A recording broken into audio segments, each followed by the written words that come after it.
မင်္ဂလာပါရှင်ဒီမှာကျွန်တော်ဒီမေးခွန်းလေးကိုဖြေပေးခြင်းလို့ပါเนาะ Teacher Korea စာဖတ်တတ်ဖို့အချိန်ဘယ်လောက်ကြာမလဲဆိုပြီးသူကမေးထားတယ်ပေါ့ဆိုတော့ဒီမေးခွန်းလေးကိုကျွန်တော်နှစ်ပိုင်းခွဲပြီးတော့ဖြေပေးပါမယ်ပထမဆုံးနံပါတ်1ကကြတော့လုံးဝ visit လေ့လာနေတယ်အခုမှဂါနာဒါရာအာရအော်ရောစပြီးလေ့လာနေတယ်ဆိုလို့ရှိရင်တော့တကယ်စာဖတ်တတ်ဖို့ဆိုလို့ရှိရင်တော့အချိန်ကတစ်ပတ်လောက်ပဲလိုတယ်ပေါ့เนาะတိကျစာလုံးမယ်ဆိုတော့တစ်ပတ်ဆိုရင်စာတွေအလုံးဖတ်တတ်တယ်ပေါ့ပြီးရမယ်သရရမယ်အသက်ရမယ်ဆိုတော့သူကအဲ့3ခုပဲဆိုတော့တစ်ပတ်ဆိုလို့ရှိရင်တစ်ပတ်ဆိုတာတစ်ပတ်ကို2ရက်နဲ့ပြောချင်တာမဟုတ်ဘူးเนาะတစ်ပတ်ဆိုတာရက်သက်ပတ်9ရက်ဆောင်ကျွန်မပြောချင်တာပါဆိုတော့အင်မတန်ရန်ကောင်းတဲ့လူတွေဆို4ရက်လောက်ဆိုရင်ဒါဖတ်နိုင်တယ်ပေါ့တင်တန်းမှာတစ်ရက်ကို2နာရီနှုန်းလောက်နဲ့တင်မယ်ဆိုရင်အရန်ညံကောင်းတဲ့အရန် bright ဖြစ်တယ်ဆိုရင်4ရက်လောက်ဆိုရင်အဲ့လူစာဖတ်တတ်ပြီအဲ့လိုမဟုတ်ဘူးနည်းနည်းလေးလဲကွာတော့သူလိုငါလိုပဲနည်းနည်းလေးလဲကွာ4တဲ့ထဲပါတယ်ဆို9ရက်လောက်ဆိုလို့ရှိရင်တော့ဖတ်တိုင်ပြီပေါ့နော်အညောဆေးရောပါညာဆိုပြီးတော့ဒါအတန်ထွက်တွေကောင်းကောင်းထွက်နိုင်ပြီဖတ်နိုင်ပြီပေါ့ဒါအခြေခံသမားအတွက်ပြောတာပါနောက်တစ်ခုကကြတော့ကျွန်တော်တို့စာဖိုက်ဖတ်တာပေါ့စာဖိုက်တွေဖတ်နိုင်ဖို့အထိကိုကအချိန်ဘယ်လောက်ထိစောင့်ရမလဲဆိုတော့အဲ့ဒါကြတော့ဒီလိုရှိတယ်ရှင်တချို့ကြတော့လေစာဖတ်ထဲကနေအတန်လေးတာရှိတယ်လေးတယ်ဆိုရှာခလုတ်ကြိုက်တာပြောတာပေါ့နော်ဂျွန်နမြန်မာစာတမ်းမီနီတာဆိုတဲ့ဟာကိုဂျွန်မြန်မာဆိုလုံနေတဲ့သူတွေရှိတယ်အဲ့လိုမျိုးလူတွေကြားလို့ရှင်တော့ကြာမှာပဲဘာလို့လဲဆိုတော့ तू ကအဲ့ဒါကြတော့အကျင့်ဖြစ်သွားတာဆိုတော့ကိုကဒီလိုမျိုးစာကိုမှန်မှန်လေးနဲ့ဖတ်ချင်တယ်စာပိုက်လေးတွေဖတ်ချင်တယ်ဆိုလို့ရှိရင်ကိုကအကျင့်လောက်ပါပဲအဲ့ဒါကြတော့အချိန်ကဘယ်လောက်ကြာမလဲဆိုပြီးတော့ तू ကအချိန်သတ်မှတ်ချက်တော့မရှိဘူးအဲ့ဒါကိုရဲ့အလေးကျင့်ပေါ်ပဲမူတည်တယ်ပေါ့နော်ဆိုတော့ကိုကစပြီးတော့ဒီစာပိုက်တွေကိုစပြီးတော့ဖတ်ချင်တယ်ဆိုကိုကဘယ်လိုလေးကျင့်ရမလဲဆိုလို့ရှိရင်ဖြည်းဖြည်းဖတ်ကျွန်တော်အမြဲတမ်းကျွန်တော်သင်တန်းမှာဆိုလို့ရှိရင်လည်းကျွန်တော်ကျောင်းသားတွေကိုအမြဲတမ်းပြောတဲ့စကားကစာကိုဖြည်းဖြည်းဖတ်ကျွန်တော်ဘယ်တော့မှစာကိုမြန်မဖတ်ခိုင်းဘူးပေါ့နော်စာကိုဖြည်းဖြည်းဖတ်လို့ရှိရင်ကြာလာလို့ရှိရင်အဲ့ဒီနှုတ်ကရှက်အကျင့်ပါပြီးတော့ तू ကဘာဖြစ်လဲဆိုမြန်သွားတယ်တွတ်သွားဆိုတော့ဥပမာခုနလိုပေါ့ဂျွန်နဆိုပြီးအဲ့လိုထစ်နေမဲ့အစားဖြည်းဖြည်းလေး저는 미얀마사람입니다. 제 이름은 띵띵입니다. 띵띵 다တစ်ခုပေါ့နော်ကိုနာမည်အစားထိုးလိုက်ပေါ့အဲ့လိုမျိုးဖြည်းဖြည်းချင်းဖတ်သွားမယ်ဆိုရင်တကယ်စာဖတ်တတ်ဖို့ကအချိန်အများကြီးမလိုပါဘူးနောက်တစ်ချက်က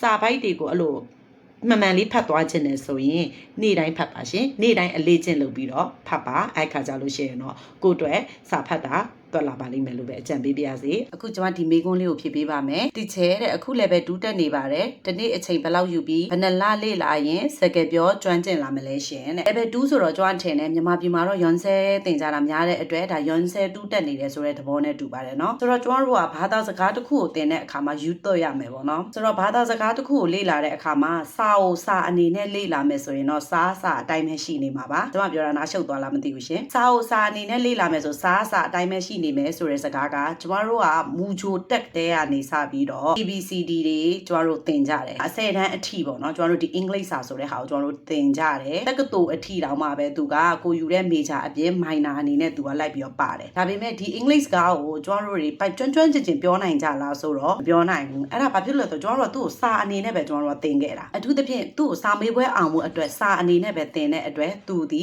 စာဆိုရင်စာအနေနဲ့ပဲရှိနေမှာဖြစ်တဲ့ကြောင့်မလို့သူ့ကိုကျမတို့စကားအဖြစ်မတည်လာဘူးအဲ့ဒီအတွက်ဒီအင်္ဂလိပ်စာဆိုတဲ့ဟာကိုကျမတို့ကစကားမပြောနိုင်ဘူးဘလောက်ပဲနှစ်ပေါင်းများစွာသင်လာမပြောနိုင်ဘူးအခုဒီမှာဆိုလဲအတူတူပဲပေါ့နော်ကျမတို့ဒီကိုရီးယားစာလေ့လာတယ်ဘာသာစကားတစ်ခုလေ့လာတဲ့အခါမှာကျမတို့ယူတော့ရမယ်ဒီဘာသာစကားကိုကျမတို့တနေ့ကိုအချိန်ဘလောက်ပြီးဘယ်နှလနေဘလောက်ပြောတတ်မယ်ဆိုတာကဒါကကျမတို့ကပုံသင်နီးစက်ရုံမှာအင်ကြီးတစ်ထည်ချုပ်တယ်ဆိုလို့ရှိရင်တနေ့မှာဘယ်နှထည်ပြီးရမယ်ဆိုတာကဒါစက်ရုံမှာဆိုရင်ဒါဟုတ်တယ်ပေါ့နော်ဒါပေမဲ့ကျမတို့ကဘာသာစကားဖြစ်တယ်ဘာသာစကားကိုလေ့လာနေတယ်ကျမတို့ကလူသားတွေဖြစ်တဲ့အတွက်ကြောင့်မလို့နင်ကတော့ဘယ်နှနာရီလေ့လာလို့ရှိရင်ဘယ်နှလားလို့ဆိုရင်ဒီဟာဘယ်လောက်တက်မယ်ဆိုတာပြောရနည်းနည်းလေးခက်ပါတယ်အဲ့တော့စာဖတ်တာနဲ့စကားနဲ့မတူဘူးပေါ့နော်ပြီးခဲ့တဲ့ခေါက်တုန်းကတော့စာဖတ်တာဖြစ်တဲ့အတွက်ဘယ်လောက်လေ့လာလို့ရှိရင်ဒီစာတွေကဖတ်နိုင်တယ်ဆိုပြီးတော့ပြောလို့ရပေမဲ့စကားကြတော့မတူတော့ဘူးရှင်အဲ့တော့ကိုကဘာလုပ်ရမလဲဆိုတော့နှုတ်ကရဲပြောရမယ်အဲ့လိုပြောဖို့အတွက်ကိုလည်းကိုကဘာလုပ်ရမလဲဆိုတော့အမြဲတမ်းအလေးအကျင့်လုပ်ပေးရမယ်အထူးတစ်ဖြင့်ကတော့ကိုယ်တိုင် sentence တွေစောက်ရမယ်ဒီစာအုပ်ကြီးထဲမှာရှိနေတဲ့စာပိုက်ကြီးတို့ရာချက်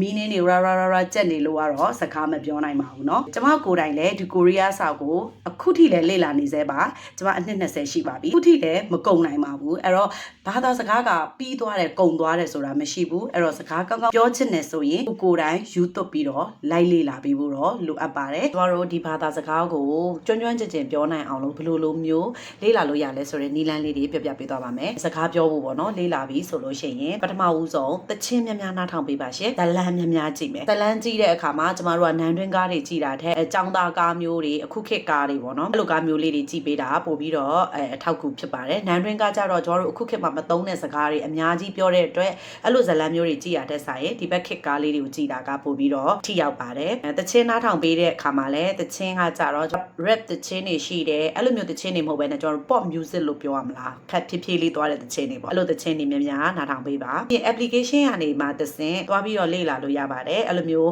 အခုခေတ်ဆိုလို့ရှိရင်အရန်ခေတ်မီနေပြီပေါ့နော် application တွေရှိတယ်ကျမတို့ cartoon လေးတွေသွားဖတ်လို့ရတယ်ပေါ့နော် webtoon တွေဖတ်လို့ရတယ်အဲ့လို webtoon တွေကနေမှသစင်လည်းလေ့လာလို့ရပါတယ်အဲ့တော့ဘာသာစကားလေ့လာမယ်ဆိုလို့ရှိရင်ကိုကအချက်တလို့မျိုး raw ဆိုချက်လိုက်သွားလိုက်အဲ့လိုတော့လုပ်လို့မရဘူးရှင်ကိုကစာကိုချက်ပြီးသွားလို့ရှိရင်ဒီစာနဲ့ပတ်သက်တာကိုကိုကပြန်ပြီးတော့စာကြောင်းတိဆောက်တာတွေဇလန်းကြည့်တာတွေတချင်းနားထောင်တာတွေအဲ့လိုမျိုးတွေကိုအမြဲတမ်းအစင်စိုက်လုပ်ပေးမယ်ဆိုလို့ရှိရင်เนาะအချိန်တူအတွင်းမှာဒီဘာသာစကားကိုကျွမ်းကျွမ်းကျင်ကျင်နဲ့ပြောလာနိုင်မှာဖြစ်ပါတယ်ဘာသာစကားကိုလေ့လာတဲ့အခါမှာကိုကမရက်မနာလေးတော့လုပ်ဖို့လိုတယ်ပေါ့เนาะရက်လိုက်လှုပ်လိုက်ဆိုလို့ရှိရင်เนาะစာကတော့မေ့တတ်ပါတယ်စာလိုမျိုးပဲလေ့လာတာမျိုးမဟုတ်ဘဲနဲ့စကားပုံစံမျိုးနဲ့လေ့လာဖို့အတွက်စာပိုင်လေးတွေများများဖတ်ပါသချင်းများများနားထောင်ပါဇလန်းများများကြည့်ပါနောက်ကိုက application တွေရှိတယ်ဆိုရင် application တွေကနေမှသစင်သွားပြီးတော့များများလေ့လာပါလို့အကြံပေးပါရစေရှင်အားလုံးကျေးဇူးတင်ပါတယ်နောက်ထပ်စိတ်ဝင်စားဖို့ကောင်းတဲ့ဗီဒီယိုအသစ်ကလေးနဲ့ထပ်လာပါအောင်မယ်ရှင်သိချင်တာလေးရှိရင် comment မှာမေးခွန်းလေးတွေချန်ထားပေးလို့ရပါတယ်